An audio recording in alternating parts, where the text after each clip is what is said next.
Police station हबीब नगर में rowdy sheeters की counselling की गई। इस मौके पर additional inspector of police B Narasimha समेत तमाम सब इंस्पेक्टरान पुलिस ने काउंसलिंग में शिरकत की और तमाम रॉडी शीटर्स को हिदायत दी है कि वो किसी भी किस्म के मुजरिमाना सरगर्मियों में हिस्सा लेने से गुरेज करें।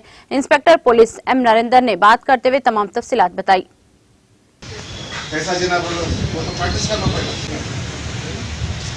तुम्हारा दिमाग में कुछ भी नहीं आता फाइल करना बोल के, ये नहीं वो लिए इसको कुछ करना पड़ता।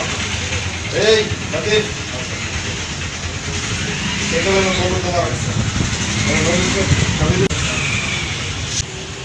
तो समीर भी जाके आया एक बार, पूरा जिंदगी खराब हो जाता। फिर भी मैं बोल रहा हूँ नो कंसिडरेशन, फिर भी बोल रहा हूँ ऐसे।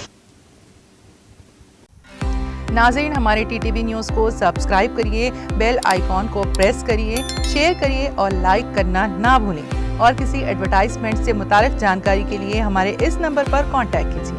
हमारा नंबर है 9550102020।